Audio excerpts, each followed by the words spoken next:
목요일 아침입니다. 하나님께서 오늘 성령께서 약속하신 것을 의지하여 기도하는 이 하루가 되길 간절히 바랍니다. 사도행전 1장 12절부터 우리 26절까지 말씀을 읽었습니다.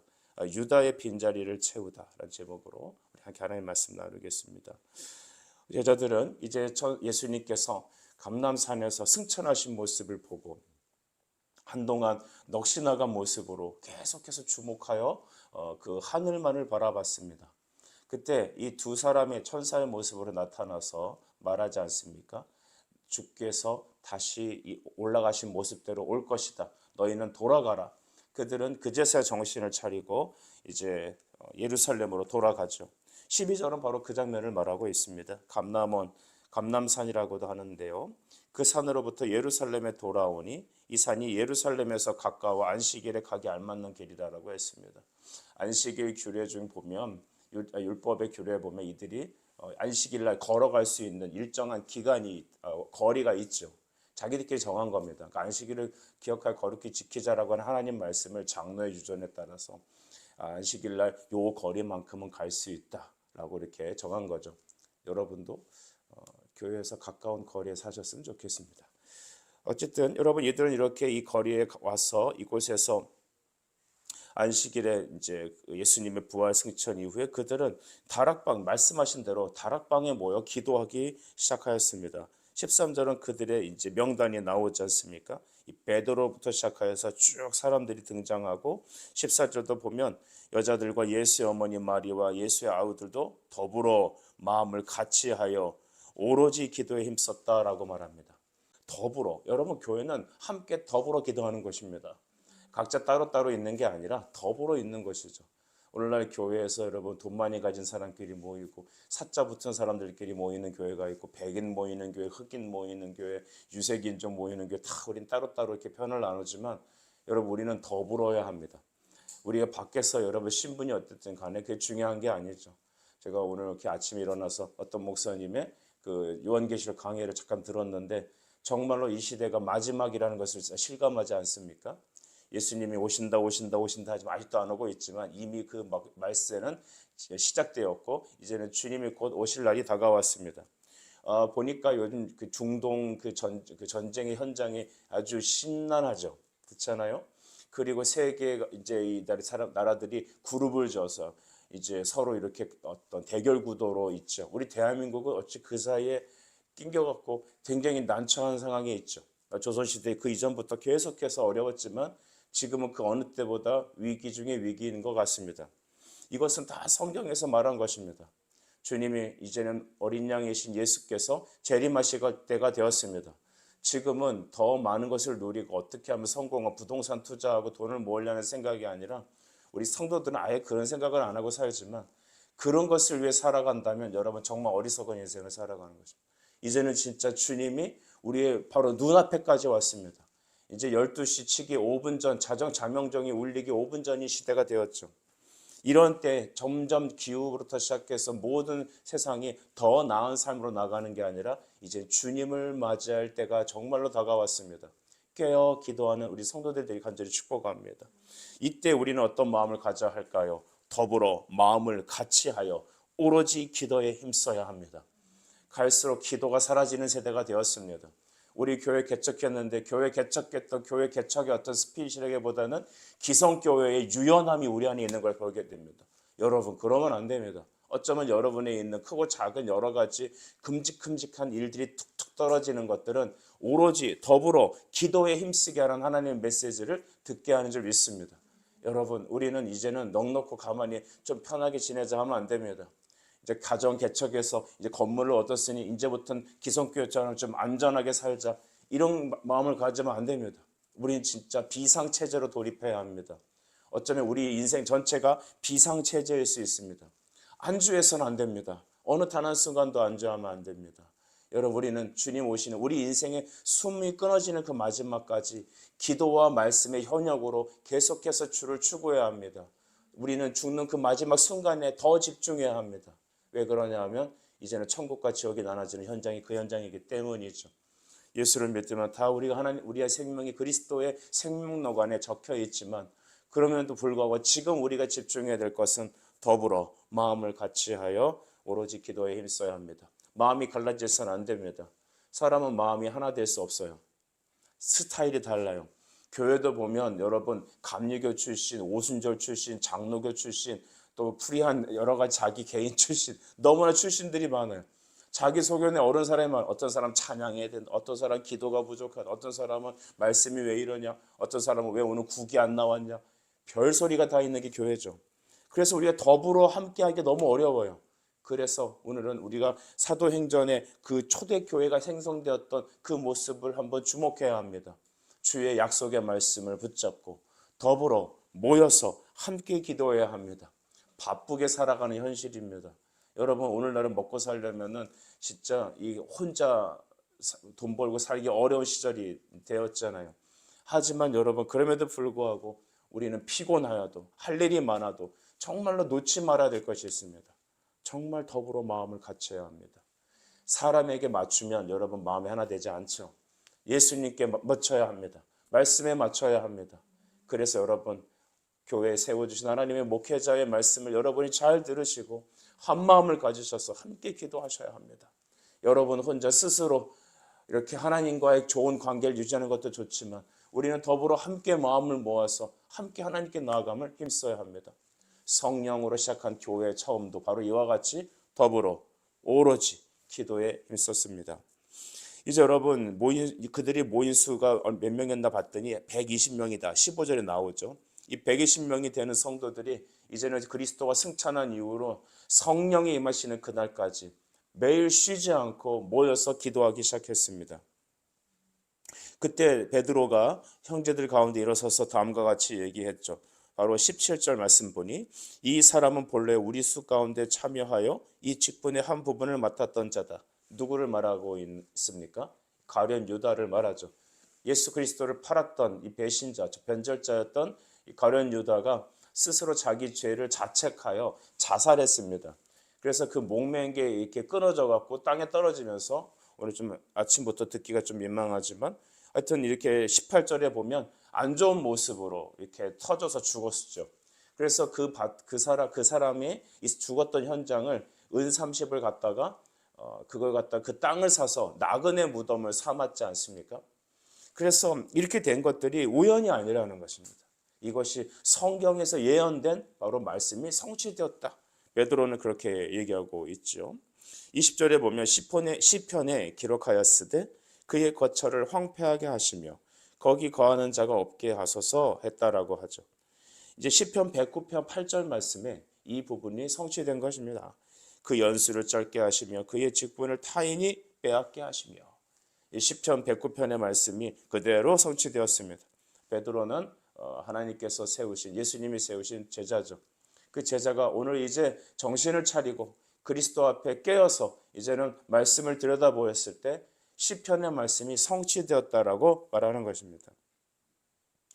여러분 우리 한 교회에 보면은 이 직분이 타인이 취하게 하소서라는 것을 놓고 이들은 무엇을 하게 되냐면 21절에 이제는 사도를 다시 세워 그 12에 채워 넣기로 그들은 결정하였습니다. 근데 그 새로운 사도를 뽑는 기준이 무엇이냐 봤더니 22절에 나와 있는데요. 우리 22절을 같이 읽겠습니다. 시작. 항상 우리와 함께 다니던 사람 중에 하나를 세워 우리와 더불어 예수께서 부활하심을 증언할 사람이 되게 하여야 하리라 하거늘. 아멘. 어떤 사람을 여러분 사도로 세워야 될까요? 그래서 저는 이 모습을 우리 교회도 적용하고 싶습니다. 어떤 사람이 우리 교회 앞으로 평신도 리더가 되어서 우리 교회에서 하나님의 나라를 같이 세워갈 수 있을까요?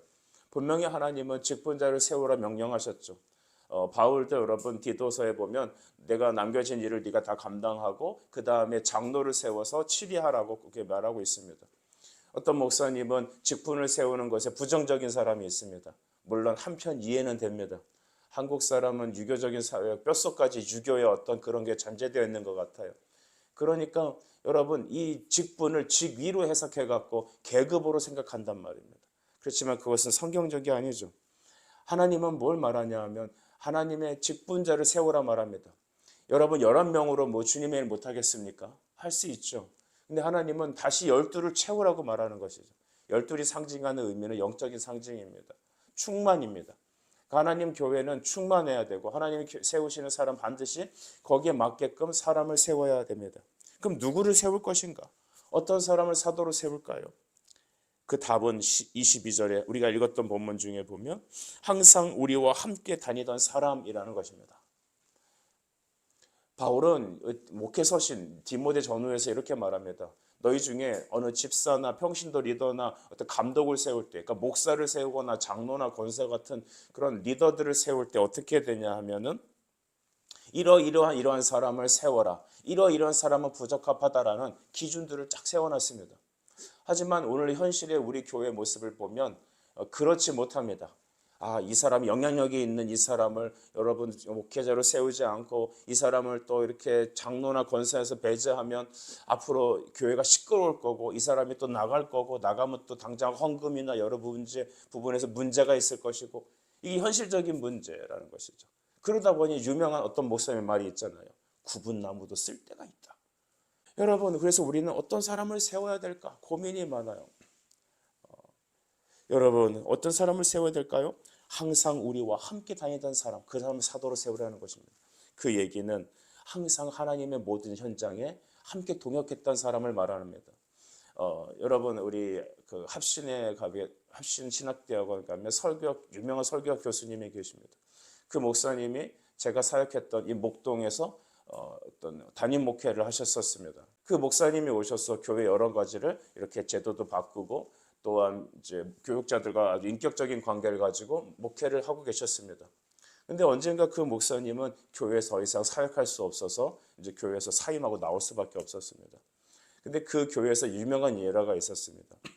어떤 돈 많고 영향력 있는 하나 집사가 있었습니다. 근데 그분이 주일도 띄엄띄엄 빼먹고 무슨 봉사한다 일 있으면 나 바빠서.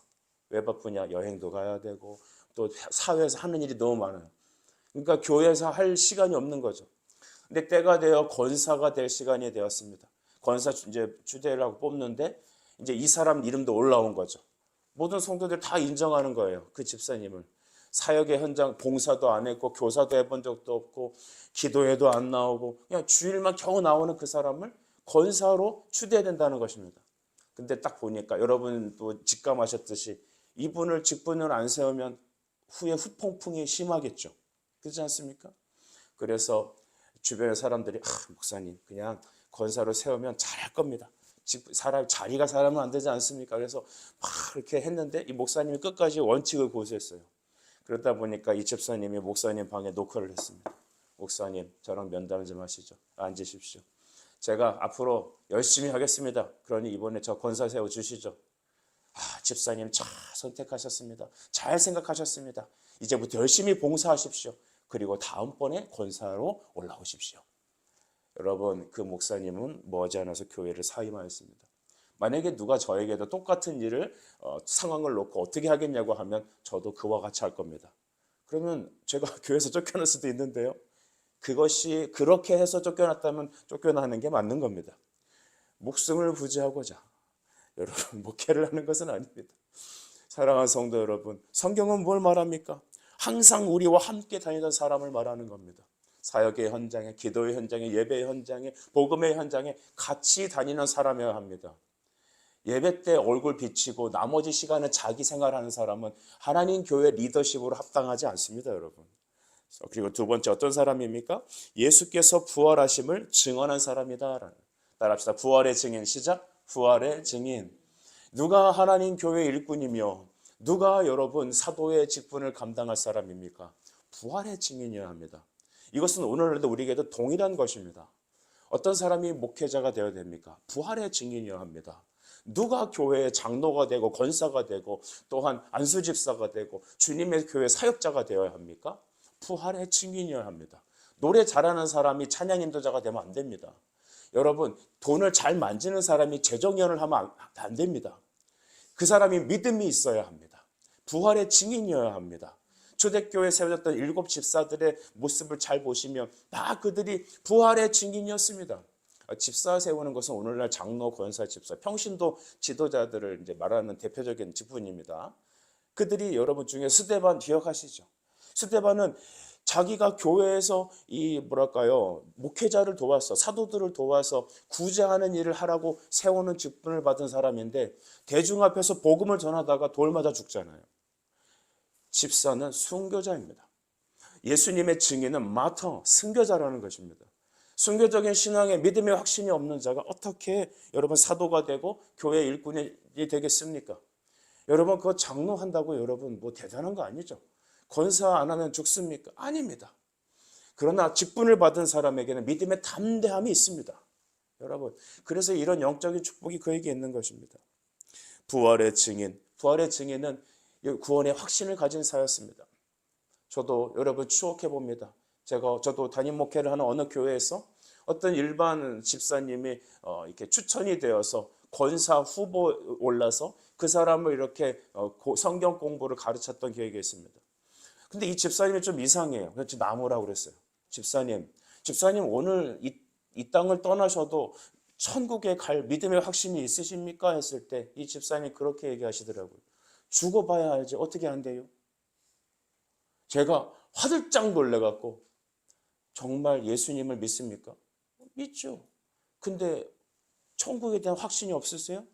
그거 어떻게 알아요? 죽어봐야지. 뭐 가봐야 한다고 그러던데요. 성경도 읽지 않고 구원의 확신도 없는데 때가 되니 권사 추대가 됐습니다. 여러분 부활하심의 증인이 바로 하나님 교회 사도가 되어야 된다는 것입니다.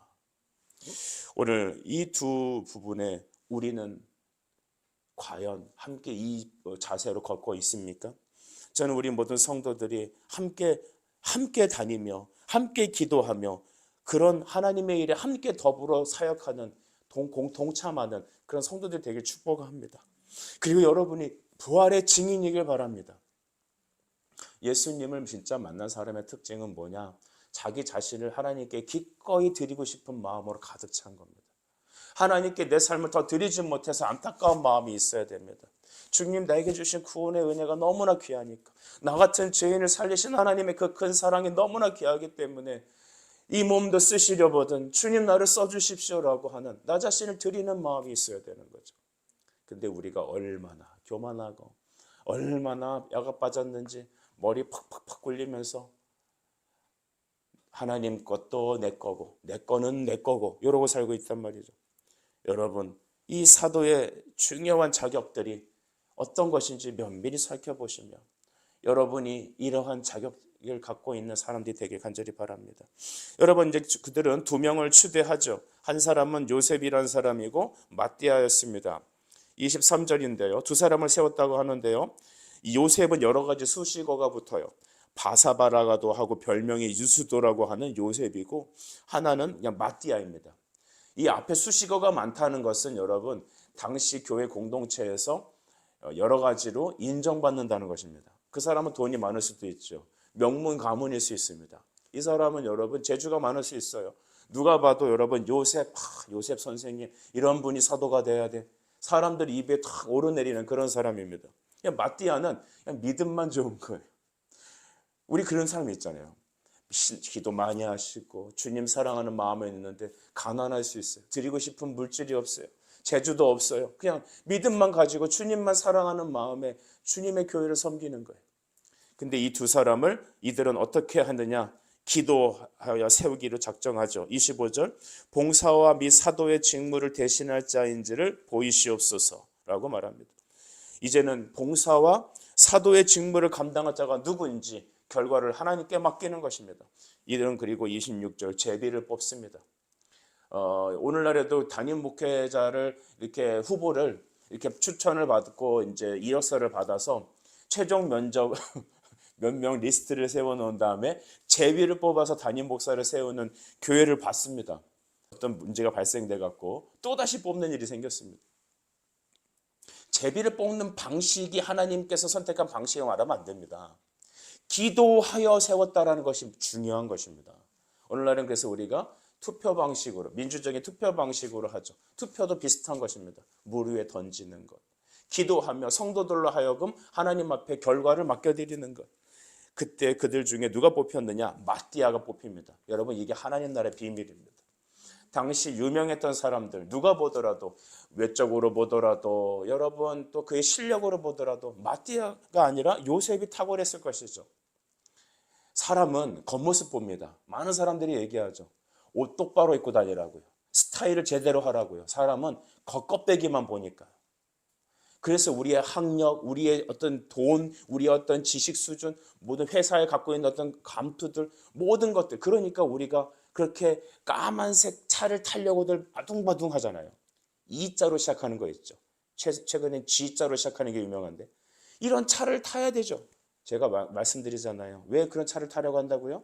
하차감 때문에.